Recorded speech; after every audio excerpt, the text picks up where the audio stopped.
Right. Welcome, everybody.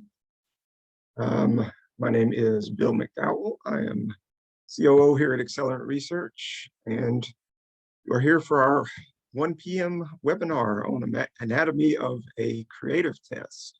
Thanks, everybody, for joining. If you have any trouble seeing or hearing me, let me know in the chat or the Q&A. Otherwise, I'm going to keep droning on, and we'll get rolling. So again, my name is Bill McDowell. I'm COO at Accelerant Research. If you have joined us before for some of our virtual insights conferences that we've been running for the past couple of years now, welcome back. Thank you. We're going with a little bit different format today, and we're going to mix things up a little bit over the course of this year with some of our virtual networking events. Today, we're just doing a straight up half-hour one-off webinar, take it a little bit easier on you and your schedules. But we're going to be talking about creative testing, so ad testing, right? Before we get rolling, I'm just going to run through a couple of ground rules and kickoffs. This is a webinar that's put on by a research company. We're not an event planning company, so if we have tech issues or trouble, forgive us, but Zoom has tended to be our friend when we've done these types of webinars and conferences in the past, so I expect things to go pretty smoothly. I'm going to try to be interactive with this presentation, so certainly feel free to hit me up in the chat or the Q&A, ask questions. I'll try to keep an eye on that, but I do tend to get sidetracked and drone on with my commentary. So apologies if I miss a question or a comment that's fast. But certainly, here's my contact info on this slide. Feel free to reach out to me, email, LinkedIn, Twitter, you name it. Engage. Let me know what you think. If there's any requests for future talks or subject matter, definitely feel free to run that past me as well. Before we get into the subject of today's webinar, I did want to just make a quick save the date announcement. Speaking of digital conferences, we're going to be hosting at the end of next month one of our virtual insights conferences. Like I said, if you've been with us over the past couple of years, you've seen that we've done what began as what we called the Quarantine Virtual Insights Conference. This was, when none of us could actually get out and COVID was setting in. We started running these virtual conferences, just a chance for insights folks to get together, talk shop and nerd out, do a little networking. These have gone quite well, so we continue to do them. If you have suggestions for topics, or if you'd like to present yourself, definitely feel free to take a look at Accelerant's website, go to the conferences and webinar page, submit your topics, or feel free to join in and register for the next event. So that's that. But what we're going to talk about today is going to be ad testing, creative testing more specifically. And what I'm going to plan to do is try to share with you some examples of the types of advertising and creative testing that our team here at Accelerant runs and likes to publish results of. Hopefully, give you a little bit of inspiration for how you might apply some of this to your own practices, your own brands, your own clients. Meant to be a bit of a best practices using our own techniques as an example. If you can rip off some of this and inspire yourselves for your own work, that's pretty cool. So, conceptual framework, when it comes to advertising testing and creative testing, there's a lot of different ways to go about. This is, the framework that we like to use when approaching ad testing. And this won't be the first funnel that this won't be the last funnel that you see in this presentation, but, depending on where you are in the creative pipeline, your needs for research and insights could be quite different. So if you're, all the way at top of funnel, just embarking on this, getting into, creative brief and what to even begin including, your research needs and the type of research you might be doing is going to look a lot different than, if you've got, real polished, ready for, or even in, market advertisements. So at the top of the funnel, we like to couch this in terms of, the questions that you're looking to answer within a bit of research, right? So what should an ad say, how to say it, where to say it, and how well did it work? And that can start all the way at top, with qualitative and or quantitative consideration driver research, really getting at, what are the elements and inputs before we even get rolling with, actual creative development. What are the ingredients that we should be including, right? Okay, so next step, articulation. All right, we determine the stuff and the ingredients that we need to input into our advertising. How should we go about actually communicating these things? Now we're getting into the point where creative is being developed and we want to begin testing. And that can, again, be, in some cases qualitative, in some cases quantitative. Examples that we're going to show today. So we're going to focus in on more the bottom of the funnel. So the finished execution, how you might go about beginning to set up an ad testing program and some of the things that are useful to include in such assessments. And just real quick, this will be the only sales piece of the day, but just, and this is mentioning, so at Accelerant, we have a panel, we call it Agro USA. It's, our database community of research participants who take part in research studies. We like to get these folks engaged in, not only work where end clients are hiring us to do research, but also, self-funded, just almost secondary type research, right? And that's what we'll be showing results of today. So not ads that have been tested on behalf of clients that are necessarily proprietary, but these are things that we've tested ourselves using our panel, using our process, so we can actually, share results, which everybody's always excited about, not being as black boxy, right? Okay, so when it comes to creative ad testing, so the examples that I'm going to be sharing and showing are going to be more finished ads, like in-market TV ads, but this process can apply to really any type of creative assessment. So it could be, TV spots, digital, social, print, out of home, radio, even rough cut, storyboard, bordermatic, animatic type executions. Depending on what you have and where you are in the process, your types of questions can vary, but what we find is that, a lot of the core questions that we ask in a survey instrument are going to be quite similar, regardless of the type of creative that we're testing, right?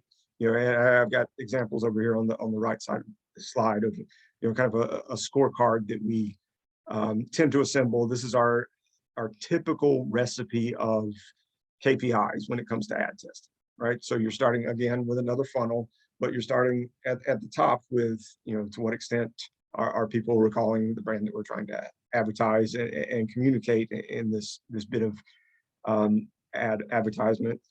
You've got likability, to what extent, people actually like what's being shown to them, engagement, and again, we're kind of funneling down and getting more precise.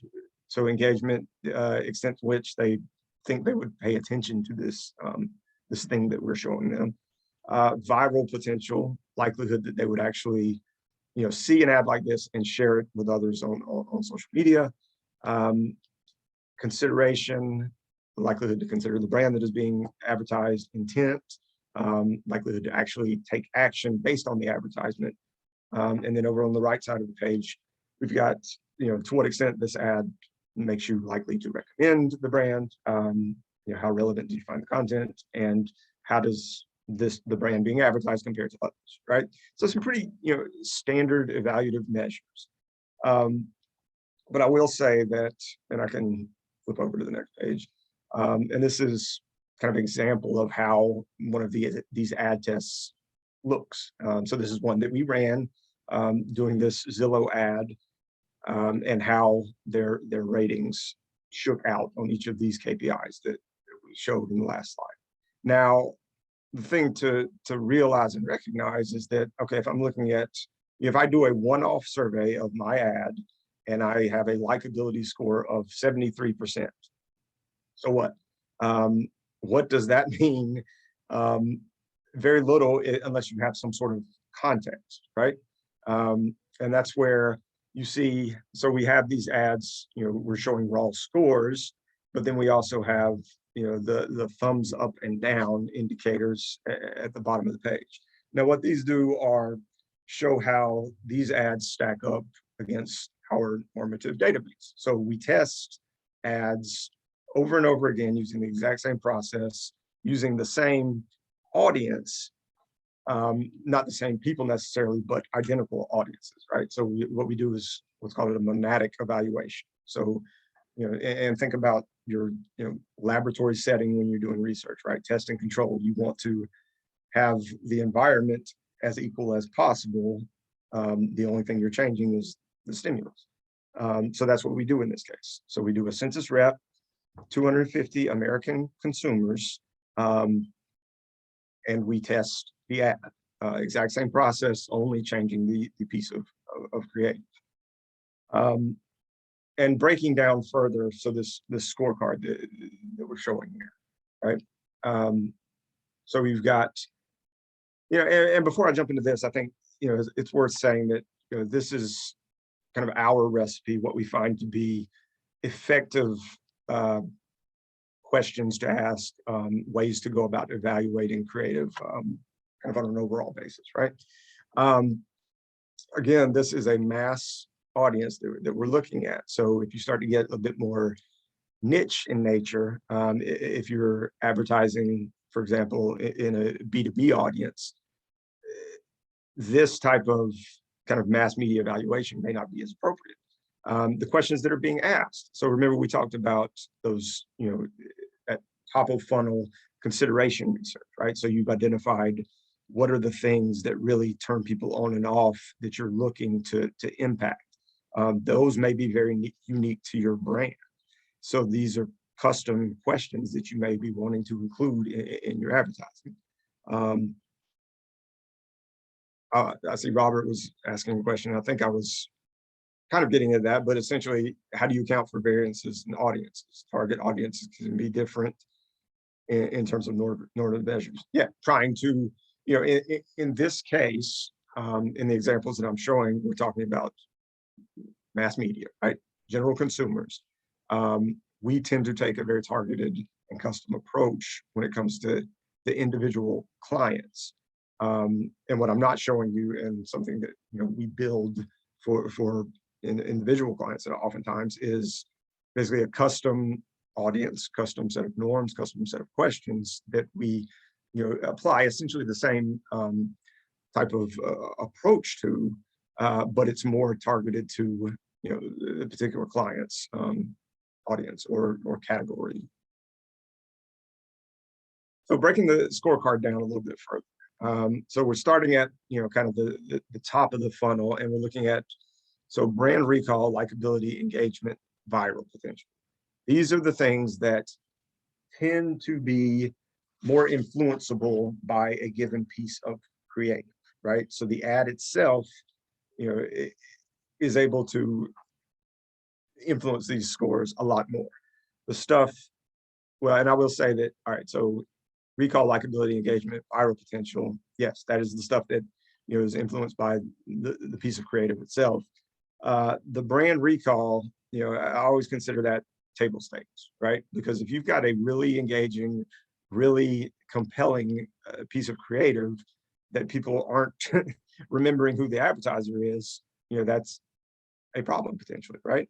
And this is something that fantastic creative can sometimes do is lose sight of the very point of the research, and that's creating that association between brand and the creative itself. So that's why I say brand recall, table stakes. If that is low, that could represent a serious issue. The stuff at the bottom here, the consideration, intent, likely to recommend, relevance, comparison to other brands. These are much more difficult for a given piece of creative to move the needle on. And these often, so, like I said, I'm gonna go through some examples, show some, kind of strong performers and weaker performers on a lot of these measures. But these are often subject to the product category or the subject matter. Likelihood to consider a given brand, even though we couch the question in terms of, to what extent this advertisement is, pushing that likelihood. People are grounded in terms of, the category that they're operating within. So, for example, financial services, much higher barrier to entry and switch than something like a QSR or something like that, right? Or easy packaged goods type of category. So these consideration and intent when you're looking at again mass media across multiple categories and brands, some of these you need to take with a grain of salt or an understanding of where you're operating, right? And that's why norms, while great, you need to have an understanding of what you're looking at, what you're up against, and be able to explain accordingly. And these are things that start to take shape over time. If you're just standing up an ad evaluation program, I think it's often easier to just get started, begin testing ads, start to set up this process and this discipline. And then over time, start to layer in some of these more, these additional complexities, right?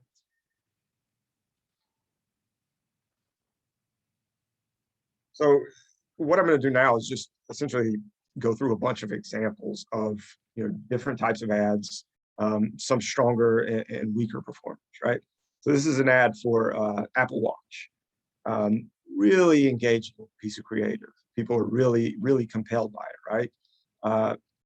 And this is, if you haven't seen it before, this is essentially just the audio is 911 calls of people in emergency situations, on their Apple Watch, essentially being rescued. They maybe didn't have access to the phone, but they did have the watch, and happy ending because of the Apple Watch.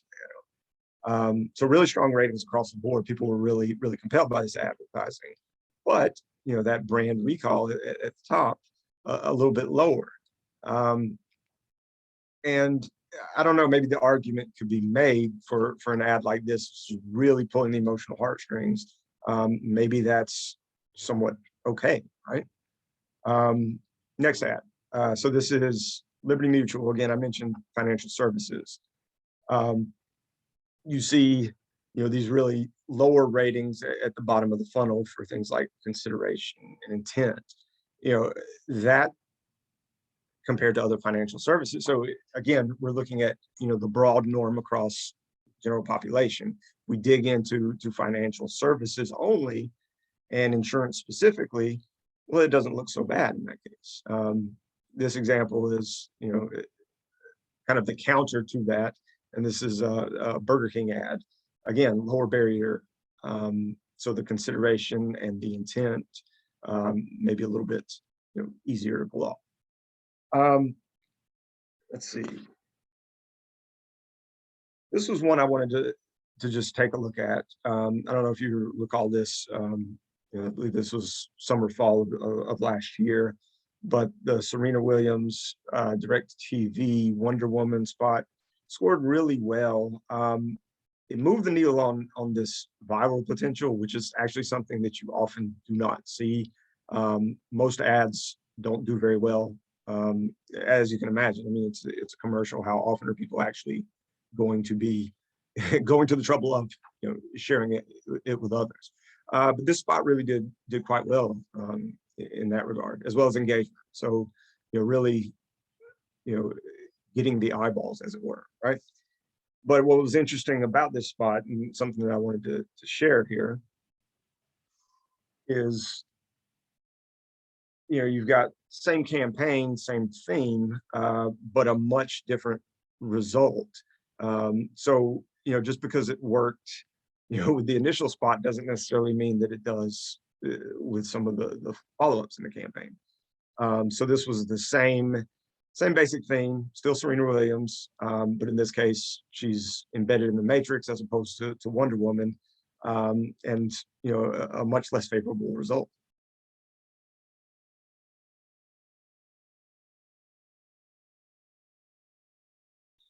And this is just a good example of I think we talked about campaigns over time, right? I mean, look at the Energizer Bunny, right? It's been around forever. What was it, 1989, I think, when this was first introduced.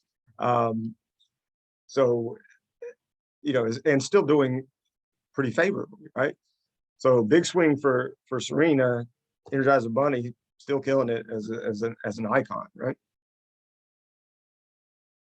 This was an interesting one that I wanted to share, and this was for Planet Fitness. So these top of funnel metrics, so the recall, likability, engagement, these tend not to be subject to when an ad is tested.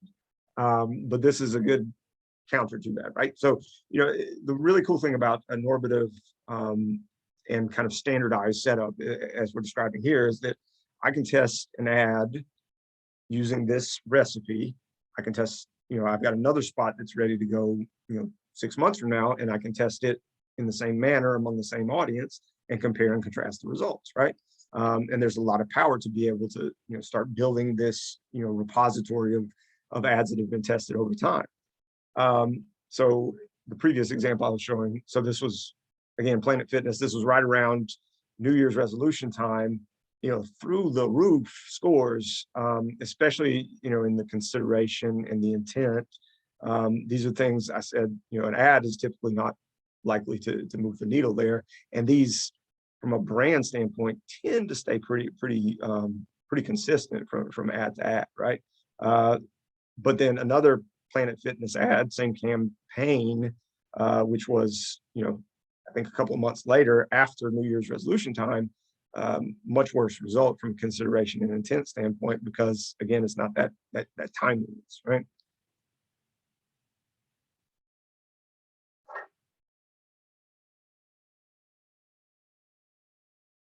So, back to the overall snapshot and the scorecard that we're looking at.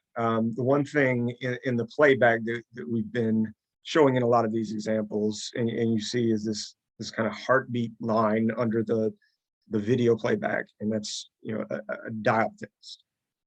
So you got on the left is more of your evaluative survey-based metrics. On the right is more of a diagnostic tool.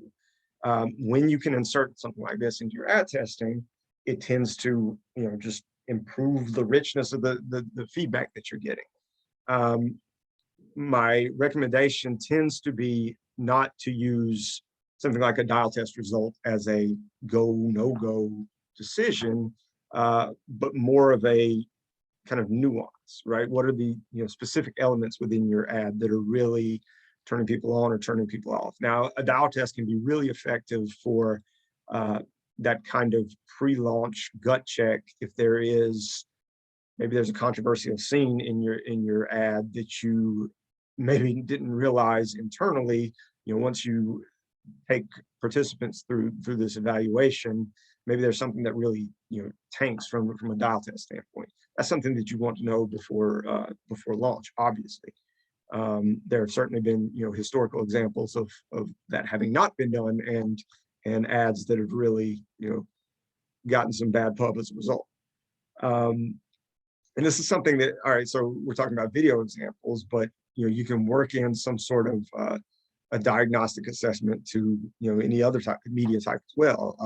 If it's print, You can get into, heat mapping, for example, eye tracking, or some of your neurometrics as well. Again, trying to get at, what is that nuance? What are the specific elements of your ad that are doing well or poorly? And often this is a really good tool to use so for example, you're testing a 60-second spot, and you need to determine for the 15 or the 30-second version, what are the elements that must be included, versus what are the things that can be sort of cutting room floor. This is a really good way to go about assessing that and figuring that out.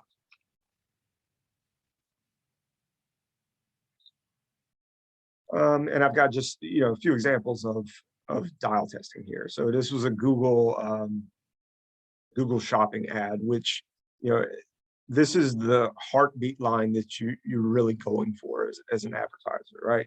It's this sort of constant build up to a crescendo. This is what you would consider a really strong performer from this assessment, right? Versus got a Little Caesar ad here where you can see ad starts out well and starts doing pretty good, but I know we're getting a little short on time, so I'll kind of zoom through some of these. But once the robot comes on screen, people get kind of turned off by this bad boy.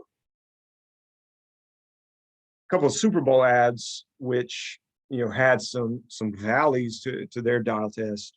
The Clydesdale ad, and in these cases, the valley's not such a bad thing, right? I mean, it makes for a more compelling experience. When we see the downslope is when the animal gets injured, or when he is having trouble. That's just taking folks on an emotional roller coaster. I certainly wouldn't argue that is a bad result of the ad. It's kind of what is intended, right? We also saw the same thing for another Super Bowl ad, which was Robo Dog by Kia. When the little robotic puppy falls off the roof and is injured, people don't like that as much, but it's part of the story, right?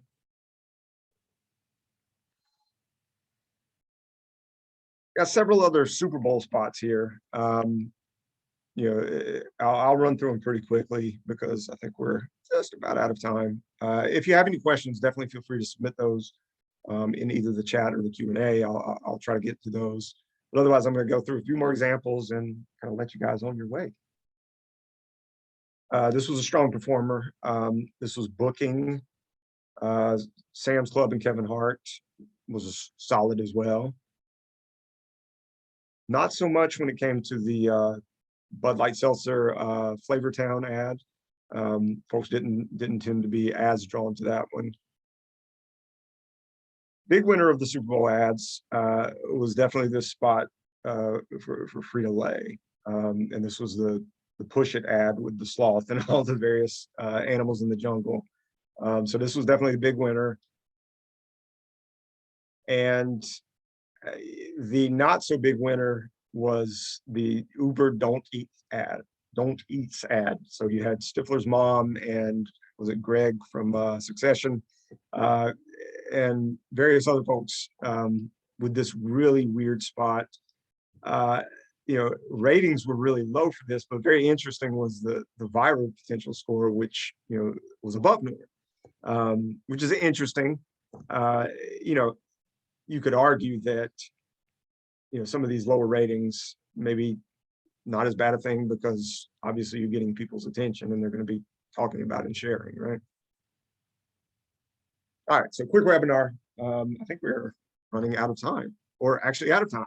So thanks everybody. Maybe this should have been an hour. I think I could go through lots more examples.